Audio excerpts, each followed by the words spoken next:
Es la promovente a nivel federal de la iniciativa Brazos Vacíos.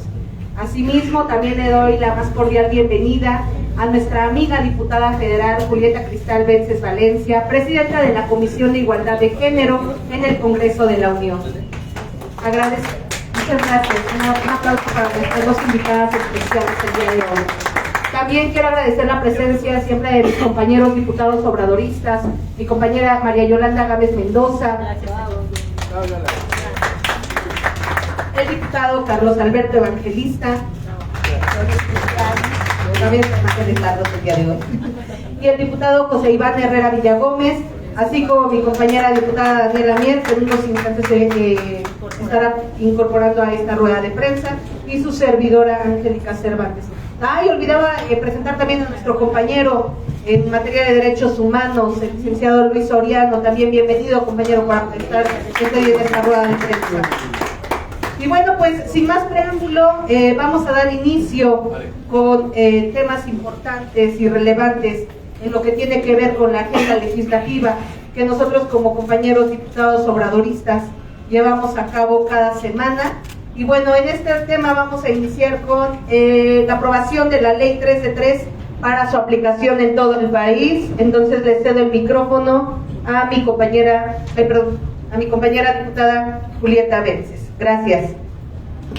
Gracias, muchas gracias. Buenos días, compañeras, compañeros diputados. Muchas gracias a los medios de comunicación que nos acompañan el día de hoy. Pues bueno, ya lo habíamos estado hablando con varios de ustedes sobre la alegría que nos provocaba que en la Cámara de Diputados, a través de este grupo plural encabezado por nuestra vicecoordinadora Leida Alavés, se hubiera impulsado esta iniciativa 3 de 3 contra la violencia. Para quien aún no puede entenderlo o no la conoce, pues es que ningún violentador, ningún agresor y ningún deudor alimentario moroso pueda llegar a ningún espacio de representación popular, pero tampoco a ningún espacio de gobierno. Es 3 de 3 también porque ninguno de los tres niveles, federal, estatal y municipal, podrá entrar dentro de un proceso de selección para ser candidata o candidato. O sea, le suspenden sus derechos. Y es claro el mensaje para las mexicanas, es claro el mensaje para la sociedad poblana, que no queremos que ninguna de estas personas pueda llegar a un espacio de decisión o de poder.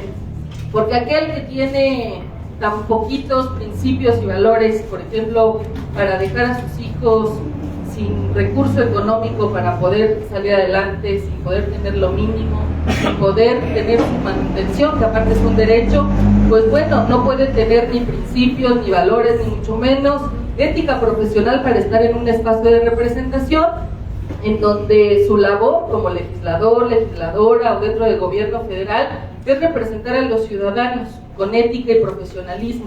Nos dijeron que no y nosotros se lo tiramos. Aquí está mi compañera diputada federal. No callamos. Las colectivas, las mujeres que hicieron eco allá afuera, que durante años han luchado, y nosotras desde la Cámara Federal fuimos este conducto para que esta iniciativa, ayer en la comisión permanente, se hiciera la declaratoria de ley. Es una realidad. Para el proceso electoral 2024 no habrá en la boleta electoral ningún violentador, ningún deudor, ni ningún agresor sexual. Estarán fuera de cualquier espacio de representación.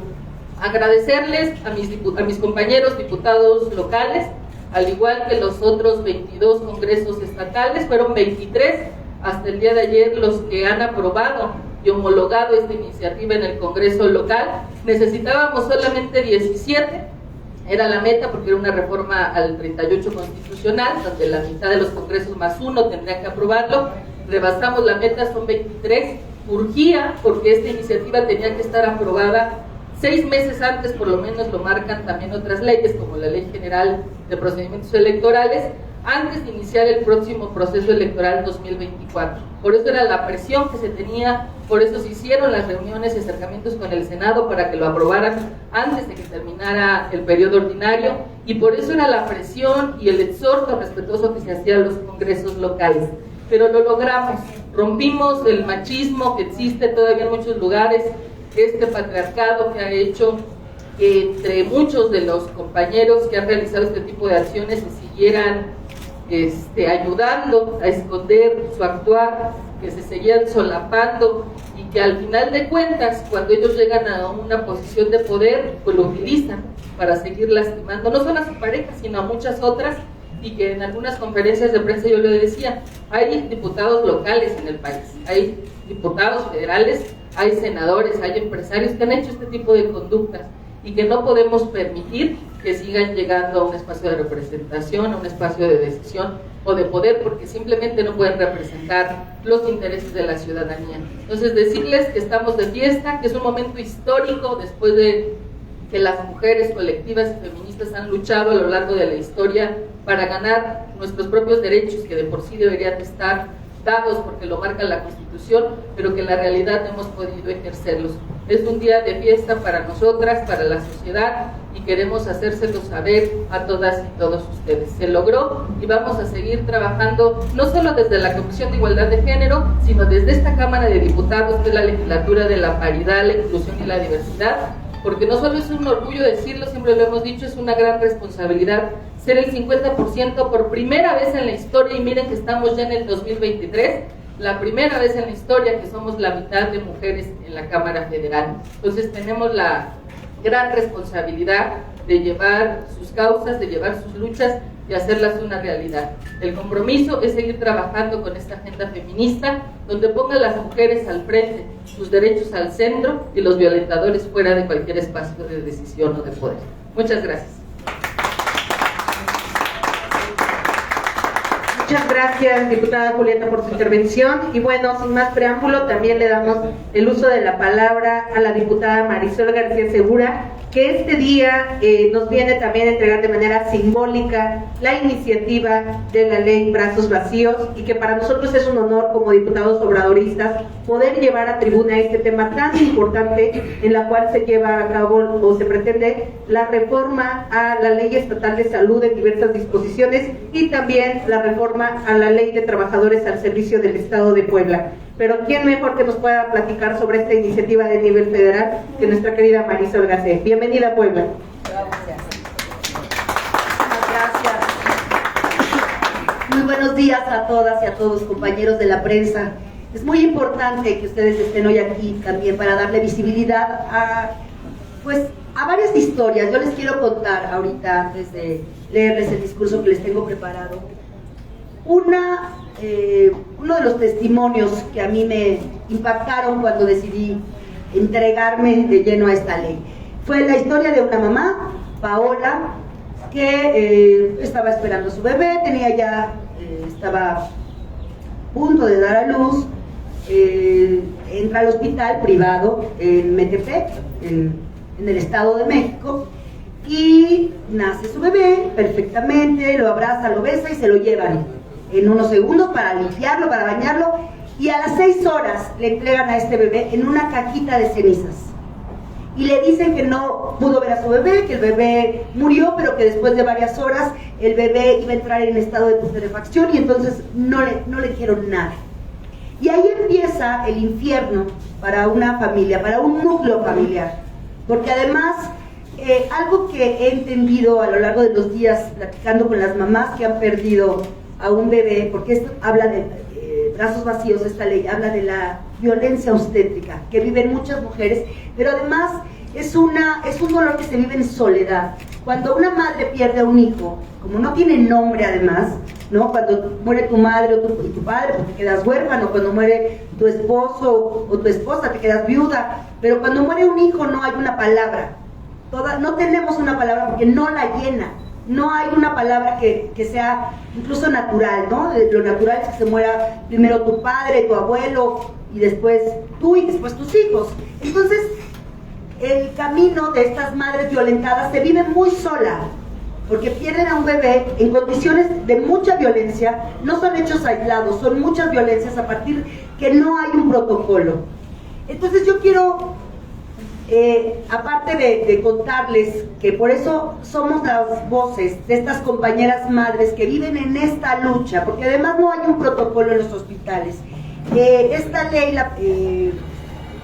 se va a presentar hoy ante el Congreso de Puebla, y me parece importantísimo para que sea una realidad en este estado, que las mujeres que por cualquier circunstancia experimentan la muerte perinatal de sus bebés cuenten justamente con ese protocolo en estas instituciones públicas o privadas para que se contemple de manera humana su dolor y sus necesidades.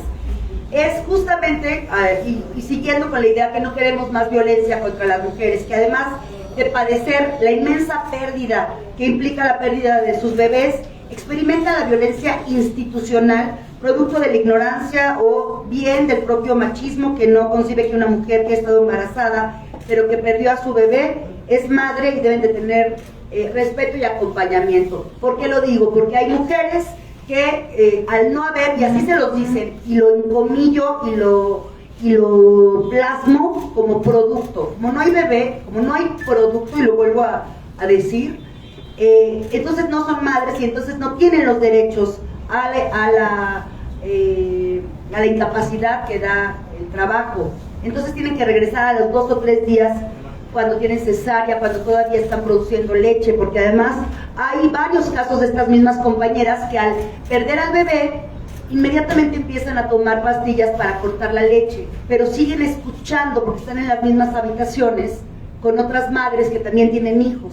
Entonces, al escuchar, yo no sé si saben, compañeras y compañeros, que las mujeres producimos leche al escuchar un bebé. Por eso están estas nanas de guerra, porque ellas nos alimentaban. Una mujer escucha a un bebé llorar y empieza a producir leche. Es una de las maravillas de la naturaleza. Pero si no mueven a esta mamá que acaba de perder al bebé y le dan pastillas para cortar la leche y al mismo tiempo ella está escuchando, lo que produce son calcificaciones y son mujeres con cáncer de mama. Ahora, varias de ellas.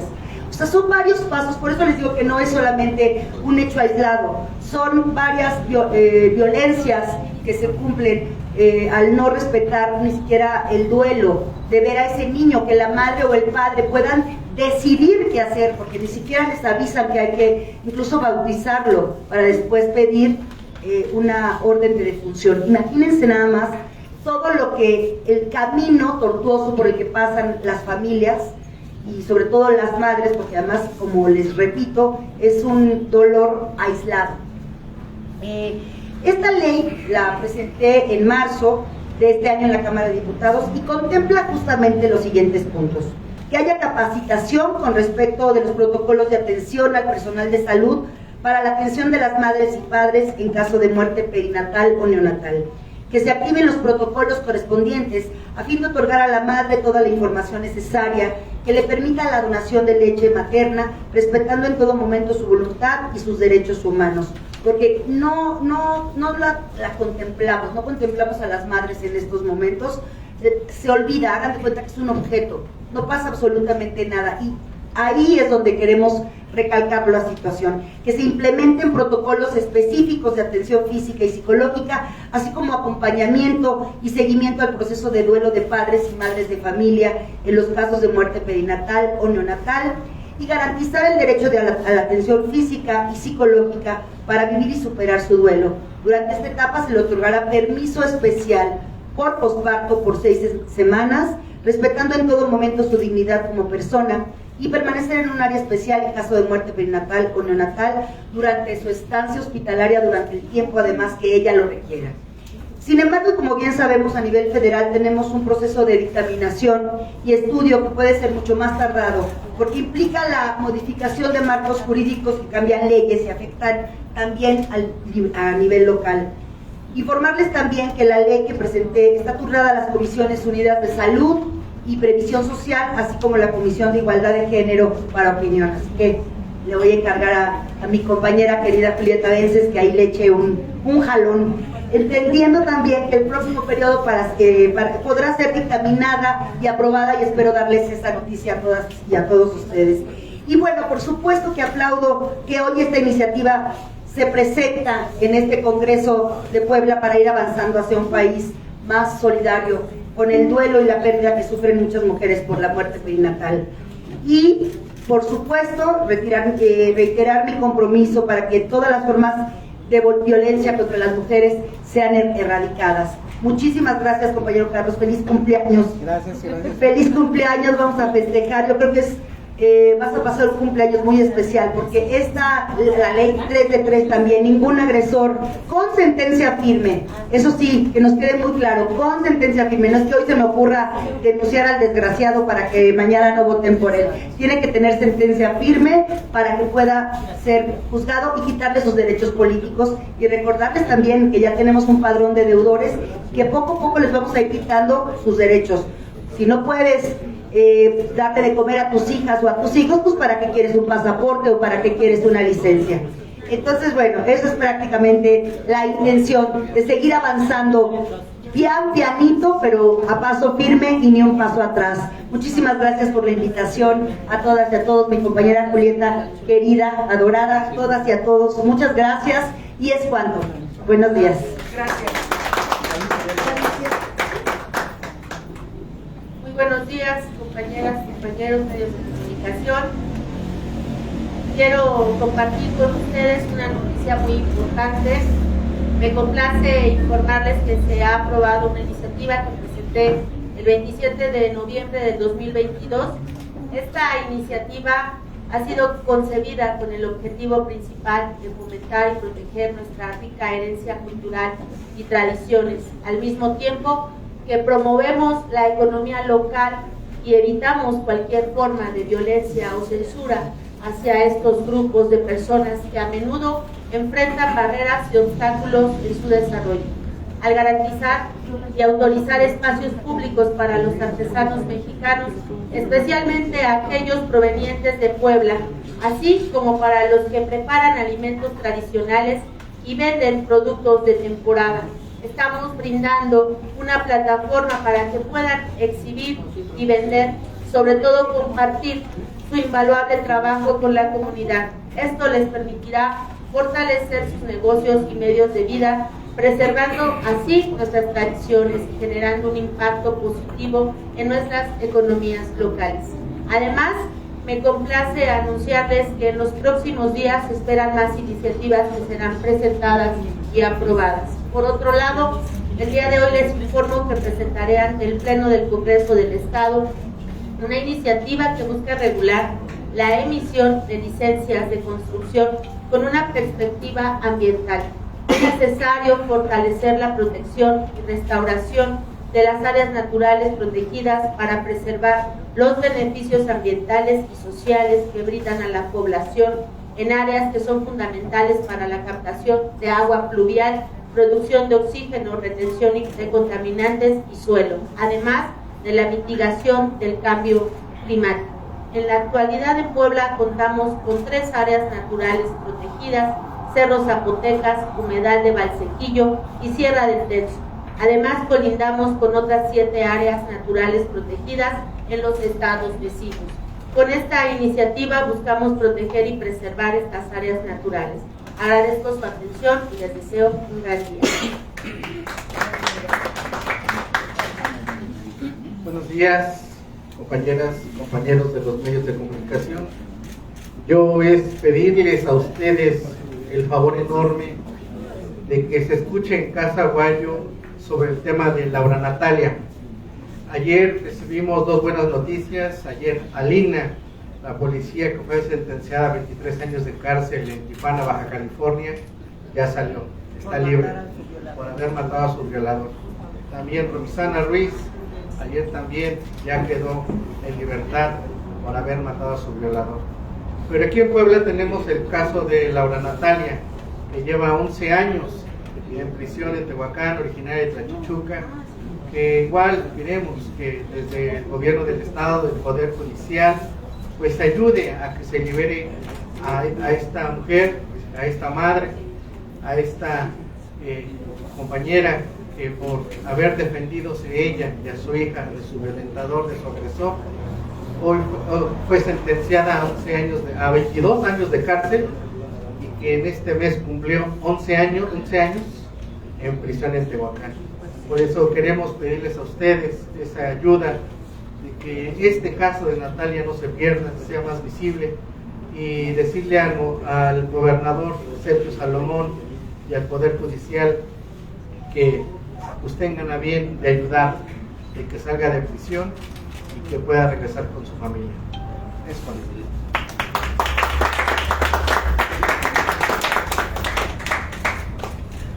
Sí, efectivamente, qué bien que se acreditó la legítima defensa, ¿no? Porque de otra forma pasan años y la víctima sí se revictimiza. Bien, con relación a la ley 3 de 3, ya explicó mi compañera Julieta Vences, que ya incluso se hizo la declaratoria. Nosotros hemos estado manifestando a ustedes que nosotros también la presentamos aquí en el Congreso local, y nosotros lo que pedíamos era una adhesión al artículo 22 de nuestra Constitución, que de por sí establece los casos en que se suspenden derechos y prerrogativas a la ciudadanía. Entonces, nosotros pedíamos que se suspendieran estos derechos para ser candidato, para ser registrado como candidato a cualquier puesto de elección popular, o para ser nombrado para cualquier empleo, cargo o comisión en el servicio público, a quienes hubieran tenido sentencia firme por delitos contra la vida, la integridad corporal, la libertad y el normal desarrollo psicosexual, y por violencia familiar, por violación a la intimidad sexual o violencia política contra las mujeres en razón de género, y por tener sentencia firme como persona deudora alimentaria. Mi compañera, la diputada federal Julieta Vences, ya explicó todas las ventajas que configuran la aprobación de esta ley y la declaratoria de la misma. La ley 3 de 3 contra la violencia otorga certeza, nosotros decíamos otorgaría, ahora podemos decir ya que otorgará certeza a las víctimas de violencia de género al no haber lugar a que sus agresores sean elegibles, y además coadyuvará a que nuestra sociedad sea una sociedad más justa al ser representada por personas honorables, no más delincuentes, no más gente que se aproveche del poder y someta y no sea ni siquiera juzgado. Es el asunto en el Congreso local. Bien, fue recepcionado en el Congreso local el escrito mediante el cual el Senado pide que sea aprobado por el Congreso local de nuestro estado como de todos los demás. Como explicó Julieta, se necesitaba la mayoría absoluta, la mitad más uno, y que bueno, lo rebasamos, ¿no? Y yo creo que se van a seguir, ¿verdad? Así es, entonces quedó aprobada. Afortunadamente nosotros la aprobamos el día 19, ¿sí? En la sesión ordinaria del viernes 19, y bueno, ya es un hecho, como lo manifiesta mi compañera Julieta Vences, porque como les decía, nosotros la promovimos aquí, presentamos el proyecto, pero fue que ya fue aprobada por todos los congresos y ya opera a nivel constitucional. ¿No es así, compañera Julieta? Bien. Es cuanto, mi compañero va a hablar sobre...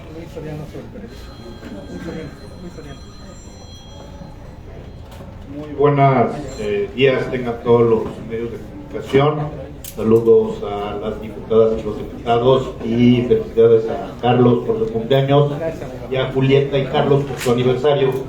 Cumplieron hace unos días, años. Muchas felicidades. Bueno, de las noticias buenas a las noticias malas. Los periodistas hoy en el estado de Puebla carecen de garantías para poder realizar su trabajo en el estado de Puebla. Asesinar a Marco Aurelio Ramírez en Tehuacán el día 23 de mayo del año 2023, cuando iba saliendo de su casa, no es un hecho aislado como se va a pretender o se está buscando señalar, sino es consecuencia de la suma de diversos actos de violencia que se están viviendo en nuestro estado. Por un lado encontramos regiones como San Martín Texmelucan, Acatlán de Osorio, Oteciutlán, o incluso en la zona conurbada de la capital, como la franja que divide entre Contlancingo y Coronango, o la misma ciudad de Puebla. Existen lugares a donde los policías dicen poder entrar, o la famosa Cuchilla, que está cerca de Tacapu, y otros lugares donde el crimen ya les ganó el Estado. Y lo peor es que el Estado está cómodo con esta derrota. Eso viene sucediendo en el estado de Puebla, no de ahorita, sino viene sucediendo en el estado de Puebla desde hace varios años. Desafortunadamente ha venido en incremento, y la consecuencia de la muerte de un periodista en Tehuacán es finalmente el resultado de la descomposición que se viene generando al no garantizar la actividad tanto de defensores de derechos humanos como de periodistas en la labor que realizan. Por esa misma situación, solicitamos desde Voz Ciudadana por los Derechos Humanos a Carlos Evangelista como diputado local, realizar o nos apoyar a realizar algunas acciones que desde el Congreso se pudieran realizar para limar o tratar de resolver estas situaciones que están sucediendo, y por lo cual solicitamos puntos muy precisos para poder realizar diversas acciones que prevengan la violencia que se está viviendo en el Estado a este sector muy en particular, que son los periodistas y los defensores de derechos humanos. Una de las acciones es reactivar la Comisión de Protección de Defensores y Derechos Humanos y Periodistas en el Estado de Puebla, que depende de la Secretaría de Gobernación del Estado de Puebla, a efecto de sesionar y buscar establecer desde el más alto nivel del gobierno del Estado mecanismos de articulación con la instancia del gobierno estatal, municipal, medios de comunicación, periodistas independientes, sociedad civil organizada y no organizada, así como con universidades e instancias locales, nacionales e internacionales, conocedores de la prevención de las violencias, seguridad periodística, libertad de prensa y demás acciones que generen políticas públicas que permitan romper con la violencia sistematizada que hoy se vive en entidad en esos sectores de la sociedad.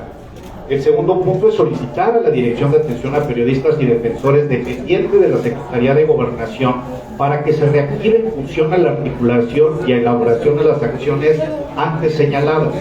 Asimismo, solicitamos la intervención de la Comisión Ejecutiva de Atención a Víctimas del Estado de Puebla a efecto de intervenir y darle seguimiento a los familiares de Marco Aurelio Ramírez para que estén en condiciones de enfrentar lo que están viviendo en este momento con el asesinato de su familiar.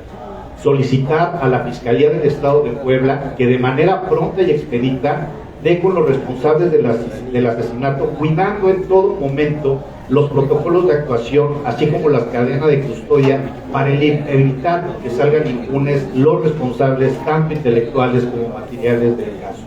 Invitar a los titulares y responsables de los medios de comunicación a que generen protocolos de protección tanto al interior del medio, como en ruedas de prensa, en actividades de investigación y en general en todas las actividades que realizan, incluso en su actividad personal, que les permitan prevenir y contener actos de violencia, por lo que se le debe de solicitar al Estado que les proporcione tanto talleres, pláticas y cursos con especialistas que los capaciten en lo personal, pero también para que puedan elaborar sus propios protocolos de protección de acuerdo a cada medio, cada periodista que lo requiera, tanto en la zona conurbada como en el interior del Estado, ya sean integrantes, algunos de medios de comunicación, o se trate de periodistas independientes. Todo lo anterior pueden ser las acciones básicas que puedan motivar la dignificación de los derechos humanos en el Estado, poniendo a la organización de la sociedad civil por delante para poder ir resolviendo todo lo que está sucediendo en este momento. Muchas gracias. Agradecemos mucho la asistencia de los medios de comunicación, agradecer la presencia también de nuestras compañeras diputadas federales, compañeros diputados locales. Pasamos a la sesión de preguntas. El diputado Iván va a hacer una intervención, disculpe. Yo de forma muy breve, menos de un minuto, exhortar al secretario de Gobernación y a las secretarías correspondientes a que resuelvan el incremento salarial de los trabajadores del Estado, que llevan más de 3 años sin tener este incremento, y son miles y miles de familias poblanas las que se ven afectadas. Creo que hay que poner atención en esto, que es prioritario. Hoy haré un exhorto correspondiente. A ver, papá, de los titulares de Capital, preguntarle, ayer el Comité Directivo Estatal dio a conocer que ya están analizando al menos 15 perfiles, ya están analizando al menos 15 perfiles para la candidatura a la presidencia municipal de Puebla. Saber su opinión acerca de ello, ustedes como integrantes de Morena, incluso pues aquí está el diputado Iván Herrera, que ha hecho públicamente su interés por esa candidatura a la presidencia municipal de Puebla. Bueno, yo creo que está bien que compañeros alcen la mano. Al final no son los tiempos, el proceso electoral no ha iniciado. Ese es un tema que la Comisión Nacional de Elecciones abre convocatoria, pero está bien que los compañeros y compañeros que que aspiren a coordinar alguna tarea, pues alce la mano. Yo creo que es bueno el esfuerzo que hace el comité estatal en tratar de reunir a los compañeros y sobre todo salir en unidad. Eso sería todo. ¿Su opinión, diputado? Buenos días. Pues esperar que el comité directivo esté contemplando a los perfiles de Morena y no a perfiles de otros partidos, entendiendo que es una dirigencia que encabeza y representa a todos los militantes de Morena, y ya pues después serán tomados en cuenta otros partidos, porque de repente, pues de repente pareciera que quieren perfilar a personas o compañeros del PT y no de Morena. Sí, buenos días. Aquí es su servidor, Jorge Estrada, su director de medios de Teca Times, de Puebla Times, de Radio 88.9. Mi pregunta está dirigida aquí al caballero y a todos los diputados, obviamente, porque antes los periodistas nos sentíamos seguros del pueblo. No pasaba lo que pasa en la frontera, lo que pasa en Tamaulipas, en Ciudad Juárez, lo que pasa en Michoacán, incluso en otras partes, el asesinato de periodistas. Pero ahora nos preocupa lo que pasó con Marco Aurelio, porque está bastante cerca, está aquí Tehuacán. Y eso puede ocurrir aquí también en Puebla. Los periodistas de una u otra forma ganamos enemigos por alguna mala nota, por alguna ubicación, o por como estamos a un individuo, ya sea político o personal. ¿Qué se puede hacer para garantizar que no va a pasar aquí en Puebla? Que van a hacer lo posible para que esta situación se remedie hasta que no llegue a límites extremos. Gracias por la respuesta.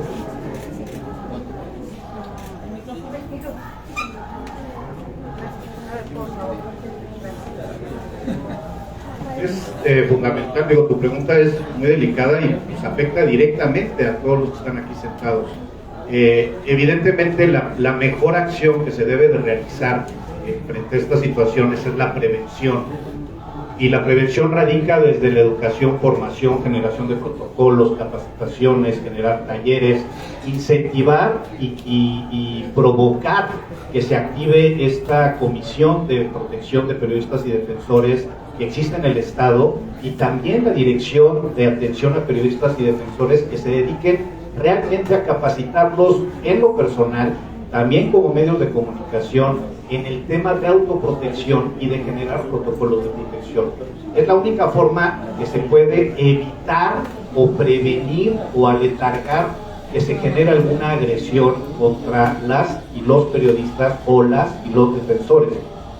De otra forma, cuando se realiza el acto de agresión, difícilmente se puede prevenir o difícilmente se puede frenar, porque es de manera inmediata. Lo que se tienen que hacer son acciones de prevención, y es precisamente la Secretaría de Gobernación, a través de esta dirección de periodistas y defensores de derechos humanos, es quienes tendrían que estarlos citando de manera inmediata para empezar a dar pláticas y cursos a todas y a todos ustedes para un tema de autoprotección, pero también para que el mismo medio de comunicación establezca protocolos. Es necesario y es urgente que pase para que no se siga incrementando la violencia que está sucediendo. Otra cosa sería resolver el problema inmediatamente, ¿no? Que Gobernación, tanto al Secretario Federal, pusieran ahí énfasis en resolver ese problema, que atacaran el problema del proyecto y que los transportes materiales fueran inmediatamente detenidos, ¿no crees? El tema de la impunidad es un tema que evidentemente si se logra juzgar y condenar a los o los responsables de este tipo de actos, evidentemente inhibe las acciones violatorias a las personas, pero tiene que haber, todo el sistema de justicia tiene que participar en este aspecto, y se tienen que realizar protocolos tanto al interior del Estado como al exterior. Yo creo que la prevención... Diputada, la pregunta es para la diputada Marisol. En días pasados, una diputada del PAN presentó una iniciativa para homologar la iniciativa federal de cunas vacías aquí en Puebla. Parece que quedó un poquito estancada ahí por algunos errores, pero saber de dónde proviene esta iniciativa, quién la presentó primero, porque parece que dice que fue mujer, pero no estamos seguros de quién la presentó primero, y saber si ustedes, bueno, ya acaban de decir que la van a presentar, que nos regale un comentario, por favor. Sí, son dos iniciativas distintas. La de cunas vacías fue un primer intento donde las compañeras justamente de Brazos Vacíos, que es su asociación civil, ellas se acercaron primero, pero no lograron la comunicación ni exactamente formar el protocolo de acción que ellas querían. Por eso se fueron conmigo a la Cámara de Diputados y esta es la nueva iniciativa que ya ahorita pues está a punto, ya la vamos a votar en septiembre, espero yo. Vamos a iniciar nuestro periodo y voy a estar ahí presionando sobre todo para que sí ocurra. Pero me parece que esta está más robustecida y que además, bueno, yo invito a todas mis compañeras y compañeros que voten esta iniciativa a favor, porque es importantísimo hablar sobre la violencia obstétrica, es sumamente importante, hay miles de casos, ahora, o sea, cuentas un caso o cuentas dos casos y se abre una puerta con miles de casos de compañeras de todo el país que han sufrido en silencio esta violencia tan tremenda. Pero espero que esta de brazos vacíos sea la que pase y la que robustezca todas las iniciativas y las reformas que existen. ¿Esta iniciativa se va a presentar ahora aquí en el Pleno, aquí en Puebla? Hoy, ¿Quién la va el a día de hoy. presentar? Los cinco. Son los promoventes, aquí los compañeros. Gracias. Muchas gracias. Buenos días, diputados. Yo quisiera preguntarle, regresando al tema del PT, sobre las declaraciones que dijo el diputado Antonio López. Él mencionaba que se les debe de medir al igual que ustedes para obtener la aspiración a presidente de la capital poblana. Me gustaría saber su opinión y pues también qué le responderían. Y en una segunda pregunta me gustaría saber ustedes cómo van a votar este tema de mandar a comparecer a la Secretaría de Finanzas. A favor. No sé si tengan alguna opinión al respecto y saber qué más le podrían pedir, ¿no?, en esta comparecencia. Gracias. En relación a la primera pregunta, yo lo que he escuchado con los ciudadanos y las ciudadanas que visitamos es que no quieren representantes incongruentes, representantes que digan que están apoyando los temas de agua y que hayan votado a favor del incremento de las tarifas de agua. Creo que para representar a Morena y a la coalición deben ser perfiles muy congruentes con los principios de Morena, de no mentir, no robar y no traicionar, pero sobre todo entender que por el bien de todos, primero los pobres. No podemos tener representantes incongruentes que voten en contra de la ciudadanía, que tengan pues poca empatía y que nada más salgan a posar para la foto. Y además pues me pregunto por irse al mundial de vacaciones, ¿verdad? O efectivamente ausentarse de su trabajo por el cual fueron electos para irse al mundial de fútbol. Entonces creo que primero deben de ponerse a trabajar, deben ser honestos, deben ser congruentes y pues después pensar en tener esas aspiraciones.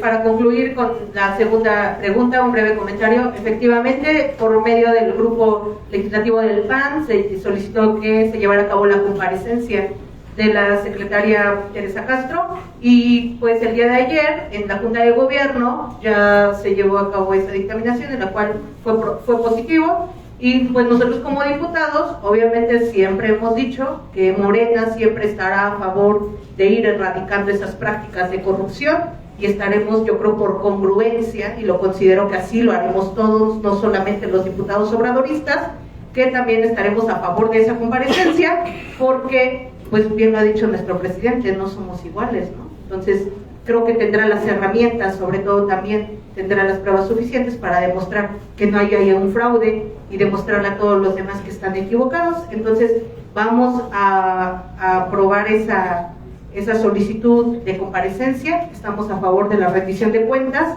y sobre todo también que esto sirva de ejemplo para más autoridades, no solamente del gobierno estatal, sino todas esas autoridades municipales que al día de hoy no tienen transparencia en el manejo de sus recursos. Esta comparecencia le podría resultar, pues, digamos, para el PAN podría ser algo que los descubra, porque también se habla de que la investigación o el tema del monto viene desde Rafael Moreno Valle. No sé si esto les podría resultar pues incongruente para ellos también. No, yo creo, al final creo que como Morena, como gobierno, creo que debe de ser transparente. Y el tema de la Secretaría de Finanzas, pues yo creo que podríamos aquí de una vez desnudar la verdad, que nos diga cuál fue el objeto de los 600 millones, así como la venta del terreno y todas las preguntas que tiene la ciudadanía. Yo creo que es ella la que debe de dar la cara, la que debe responder las preguntas y así ya por fin desenmascarar cuál es el fondo. Bien, yo tengo una pregunta con respecto a la seguridad de la comunicación de los periodistas. Está usted comentando que, bueno, pues está viendo la posibilidad de generar acciones para protección hacia los mismos.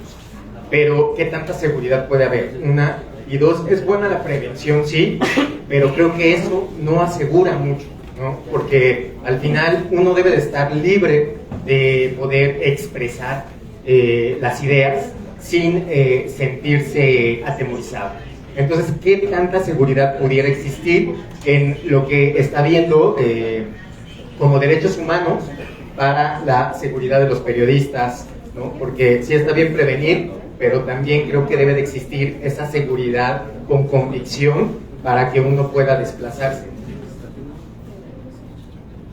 Nada más es entender que la prevención es lo principal que se debe tomar en cuenta, pero también es activar estas instancias o estas instituciones que están dedicadas precisamente a esto, como la Dirección de Periodistas y Defensores, como la misma Comisión Estatal de Derechos Humanos, como la Subsecretaría de Prevención, como la de Comisión de Búsqueda de Personas, la Ejecutiva de Víctimas, etcétera, inclusive la Fiscalía de Derechos Humanos en el Estado.